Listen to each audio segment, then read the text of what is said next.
Nous sommes des fabricants joailliers. Nous travaillons pour les plus grands. Je suis lapidaire avec une spécialité de fastier. Le métier de lapidaire, c'est de tailler la pierre de façon à lui rendre le maximum de feu. Le métier d'ébéniste, c'est de recouvrir un bâti pour rendre esthétique les choses. En fait, l'émail, c'est un petit peu de l'alchimie. Tout ce qui est développement, l'imagination, ensuite la mise en forme. Nos compétences sont multiples. Notre métier de haute joaillerie nécessite un travail d'une grande minutie et d'une grande précision. Fabricant d'automates, c'est plutôt un métier assez rare en fait. Ça fait 25 ans que je travaille dans ce métier. On ne voit pas les jours passer, même les mois, voire les années. C'est un métier extraordinaire que l'on pratique par passion. Oui, c'est un métier d'art. Il faut avoir de l'expérience pour pouvoir obtenir ce résultat. Quand on m'a donné la réalisation de cet objet, c'était une grande joie pour nous. Ça y est, on va travailler pour Van Cleef & Arpels. Tout était réuni pour faire un bel objet unique et novateur. C'est l'extraordinaire, c'est du jamais vu. Le projet d'automate de la maison Van Cleef & Arpels est né il y a 6 ou 7 ans maintenant, de l'envie de changer d'échelle et de rejoindre une autre légende, une autre histoire qui nous faisait beaucoup rêver, qui était celle des automates de table, c'est-à-dire une bien plus grande dimension et un automatisme magique.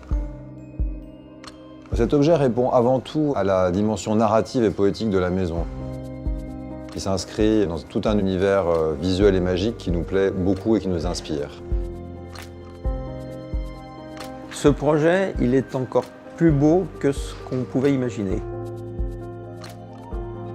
Quand on m'a confié ce projet, j'ai ressenti beaucoup de joie, sans être certain d'y arriver.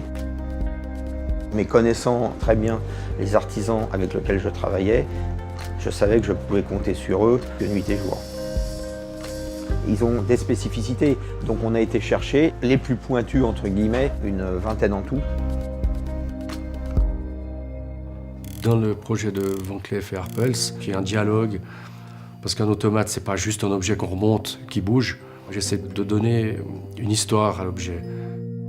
Au niveau de la joaillerie, de loin, c'est la pièce la plus complexe que j'ai jamais faite.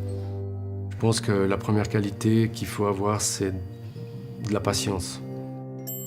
Pouvoir travailler avec des gens qui sont à la pointe de la joaillerie, c'est une belle récompense. Il y a de la collaboration, il y a des échanges, c'est motivant. Ça ajoute un petit peu plus de piment à l'aventure. Notre rôle était d'émailler les pièces métalliques, de la feuille de nénuphar et puis des pétales, et les ailes de la fée. On voit si les cristaux commencent à fondre et quelle couleur ils prennent, et on fait ça à l'œil, en ouvrant le four, en regardant, hop. Là, on arrive à avoir des nuances proches du naturel. J'ai été contacté par Van Cleef & Arpels pour faster la tête de la fée. Je dois être pratiquement le seul à travailler sur des établis aussi anciens. On a une relation bien plus sensuelle avec la pierre. C'est la pierre qui, au fur et à mesure, va me donner ses propres réactions. Dans quelque chose de mécanique, il faut arriver à donner une âme, un regard, de lui donner une vie. Parce que je crois que je lui donne une vie à cette pierre et à cette fée. Je pense sincèrement que c'est le travail le plus difficile qu'un lapidaire puisse avoir réalisé. Nous avons fait la sculpture, donné des proportions exactes à la fée. C'est du travail artistique à très haut niveau, sans modèle. La technicité employée pour animer cette petite fée a été assez difficile aussi. La réalisation des pétales, c'était une épreuve assez douloureuse. Nous avons été obligés de les confectionner entièrement à la main. C'est une prouesse, c'est un travail à l'ancienne. C'est passionnant d'être confronté à tous ces problèmes et de solutionner ça au fil du temps avec les différents artisans. On a des pièces qui sont techniquement et esthétiquement fabuleuses. À l'atelier, on a toujours eu le souci de porter notre métier au maximum, de faire toujours le métier le mieux possible. On a été contacté pour plaquer d'ébène un socle en aluminium. L'ébène est un bois agréable à travailler, mais un bois fragile et assez cassant. Le collage de cette pièce n'est pas un collage classique. La prise de risque est assez importante. Il fallait un vernis qui mette en valeur le bois sans nuire à la joaillerie, donc satiné, un petit peu plus brillant que d'ordinaire. Donc là, on n'a pas le droit à l'erreur, parce que c'est irréversible. Je dirais que toutes les pièces chez Van Cleef sont des défis. Celle-là en particulier à cause du système, parce que ça bouge. On part d'un gouaché, de la coccinelle, qu'il va falloir mettre en volume. C'est un travail de modeleur. C'est un travail assez intéressant, c'est le plus intéressant d'entre tous d'ailleurs. Cette coccinelle servira d'aiguille pour cet automate extraordinaire. De toute façon, la nature, c'est quelque chose de beau à la base, et quoi de plus sympa que d'essayer de l'imiter. Moi qui suis très attaché à la nature, je me ressentais complètement dans mon élément. J'ai fait tout ce qu'on pouvait faire, je pense, pour esthétiquement avoir quelque chose de parfait, si on peut dire parfait.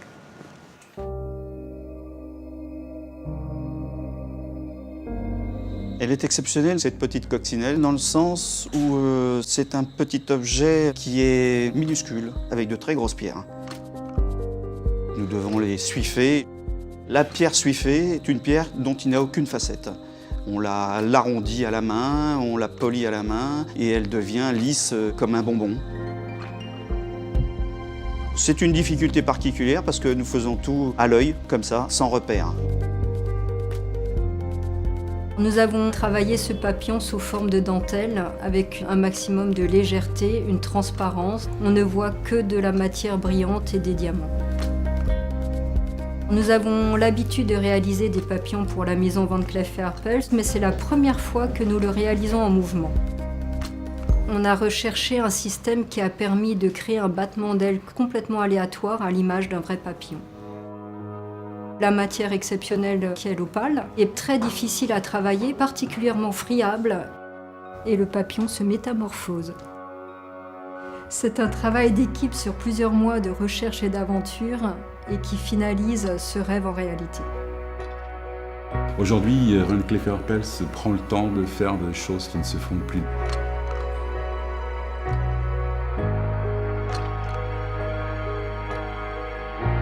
À 18 ans, quand j'allais à Paris, à la place Vendôme, je regardais les vitrines. Si un jour on m'avait dit que je travaillerais avec ces gens-là, je me dis non, je pense pas. On aimerait qu'on se dise au revoir et à la prochaine pièce. Quand on voit cette pièce finie, on ressent avant tout un émerveillement enfantin, une magie, c'est vraiment une émotion. Évidemment, on ressent aussi une grande fierté d'avoir réalisé en pas mal d'années un projet aussi complexe et dont on pense qu'il s'inscrira dans l'histoire des grands automates et qui fera date.